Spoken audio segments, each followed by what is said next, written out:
Olá a todos, sejam muito bem-vindos a mais um episódio do Bernardino Advocacia Podcast. Hoje nós iremos tratar de um assunto muito importante, muito interessante para as famílias, especialmente aquelas que têm, dentro do conjunto familiar, um dos membros definidores das decisões da família com uma situação relativamente incapaz. Ou seja, se for pai ou mãe, ou mesmo um filho. Para que esta situação seja dirimida, saia-se desse obstáculo, nós iremos trazer hoje uma decisão recente que foi proferida no STJ para que as pessoas percebam que elas podem ultrapassar essa dificuldade e poder trazer para os atos da vida civil essa pessoa relativamente incapaz com o suprimento, com a possibilidade da outorga judicial por um dos membros da família.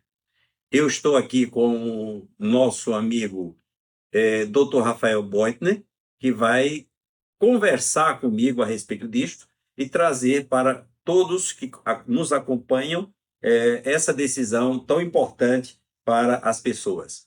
Na verdade, hoje o assunto é muito especial. Não é, doutor Rafael? Com certeza, doutor. Primeiramente, bom dia, quem está nos assistindo, boa tarde, boa noite, eu não sei que horas vocês estão nos assistindo.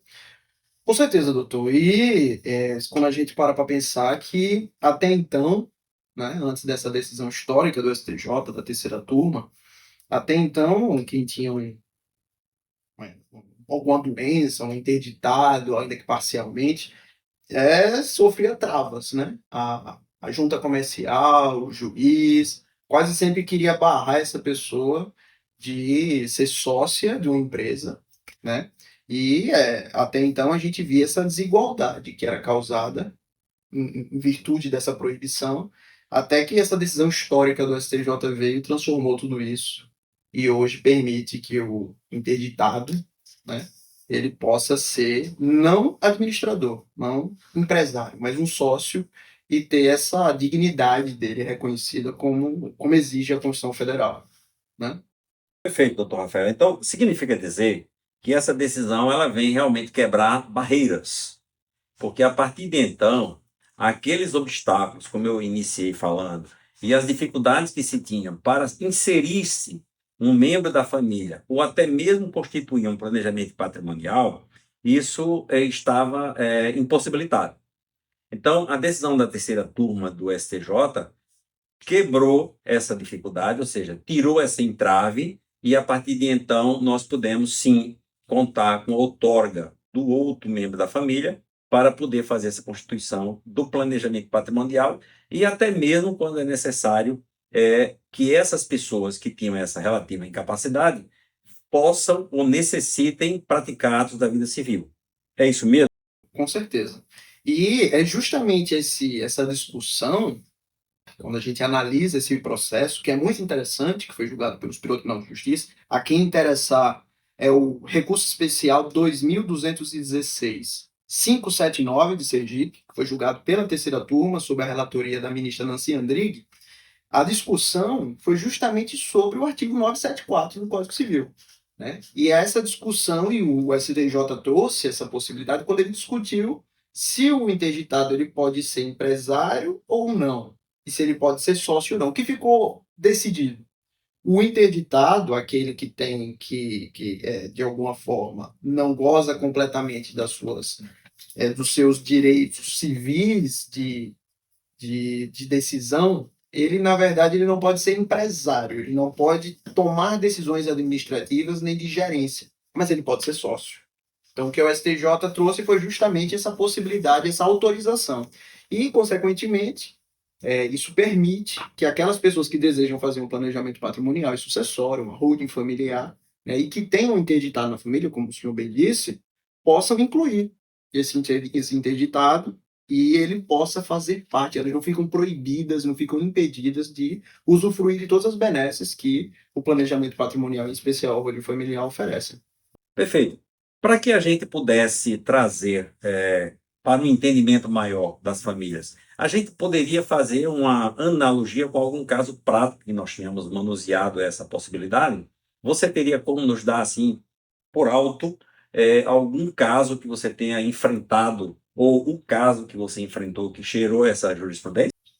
Com certeza, doutor. Teve um caso em específico que foi o seguinte: nós tínhamos um casal, e esse casal, um dos cônjuges era interditado, né? Ele tinha sofrido um acidente, e a sua cônjuge, ela desejava criar uma holding familiar, incluindo ele na sua holding. E aí, consequentemente, ela ficou com o receio de que, ao criar a sua holding, houvessem bloqueios ou na junta comercial, ou que houvesse uma possibilidade de uma decisão judicial futura ir lá e proibir a continuidade e decretar nulidade daquele empreendimento jurídico. Então, o que foi que ela decidiu? Decidiu pela busca judicial de uma outorga da autorização do seu cônjuge, né, que estava interditado. E aí, consequentemente, ela buscou essa outorga no Tribunal de Justiça de Sergipe, no primeiro grau, demonstrou tudo que era exigido pelo Ministério Público, pela Curadoria Especial, que foi a Defensoria Pública, que foi designada pelo próprio juiz, e mesmo depois de apresentados todos esses documentos, ainda assim o juiz denegou. Houve recurso para o segundo grau, infelizmente o recurso foi improcedente, e aí nós conseguimos uma reversão disso apenas nos tribunais superiores. Mas foi justamente um caso em que se enquadrava numa situação desse tipo, uma situação em que a gente buscou o suprimento da outorga para a constituição de uma holding familiar, em que havia um interditado parcialmente incapaz. Ou seja, esse caso prático demandou a necessidade de recorrência aos tribunais superiores para buscar, inclusive, a salvaguarda legal para permitir que esse planejamento patrimonial fosse concretizado. É isso mesmo? Exatamente, exatamente. Porque, como o senhor bem disse, essa decisão, quando a gente analisa ela na sua integralidade, essa decisão do STJ, ela permite não somente a holding familiar incluir um interditado. A gente fala isso numa amplitude muito maior, né? A gente pensa nisso com a possibilidade da inclusão de um parcialmente incapaz, ele também fazer parte, ainda que a família não deseje criar uma holding, mas a gente pensa nele que ele pode ser incluído numa sociedade, né? Ainda que ele não seja um empresário, mas ele pode ser um sócio. Então, nós estamos falando aqui de uma gama enorme de possibilidades em que se traz essa dignidade para o incapaz, para o parcialmente incapaz, e ele pode usufruir de direitos que até então, pela interpretação que era feita do Código Civil, ele não poderia. Então, a gente pensa nisso para o planejamento patrimonial e sucessório, a holding familiar, mas também para inúmeros outros casos em que a família possa não desejar fazer um planejamento patrimonial, uma holding, mas que deseja incluir o seu ente querido, né, numa sociedade e que ele possa estar junto com a sua família como bem entende, né?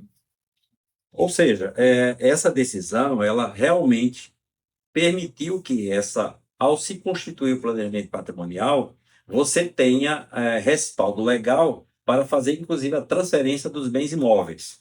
Não é isso? Exato. Porque sem essa autorização especial da outorga, essa transferência era considerada impossível.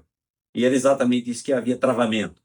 Então, essa decisão tirou esse entrave e, a partir daí, a Constituição e a administração do patrimônio volta ao seio da família com o respaldo legal. É isso mesmo? Isso, exatamente.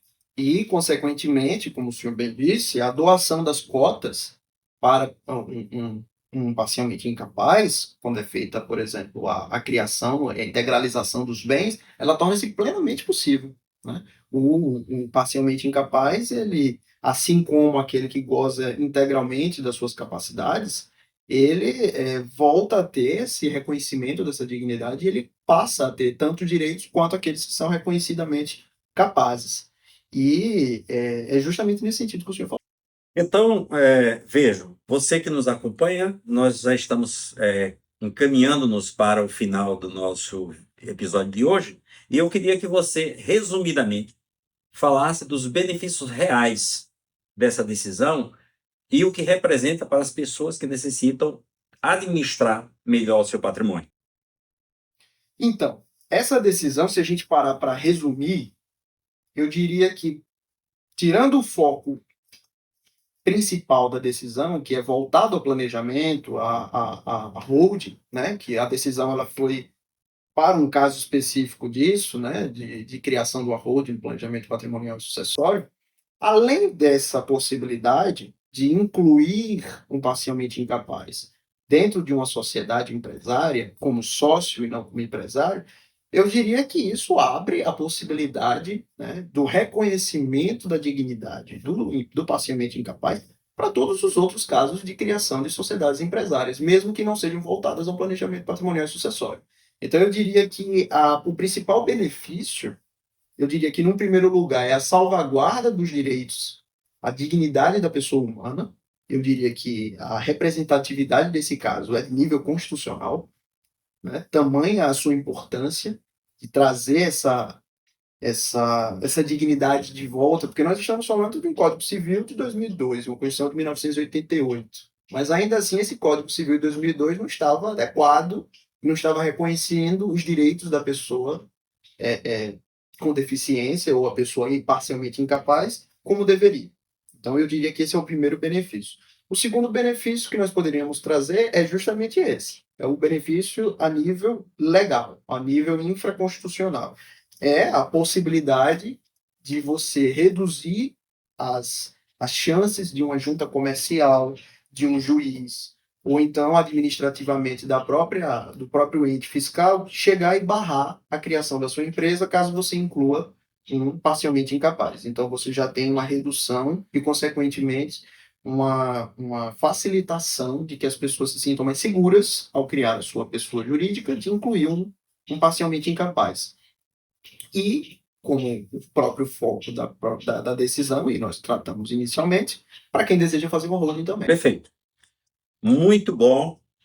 Acredito que ficou bastante esclarecido e tenho certeza que esse conjunto de informações vai permitir que quem tiver interesse em aprofundar o assunto, assistindo o nosso podcast, neste episódio de hoje, vai poder tirar algumas conclusões e, ainda assim, permanecendo dúvida a respeito do assunto, até porque nós entendemos que é um assunto complexo, porque mexe, inclusive, com a legislação que está posta, nós estamos à disposição. Você poderia nos acompanhar pelas nossas redes sociais, acessar o nosso site e, a partir daí, você poder fazer essa consulta.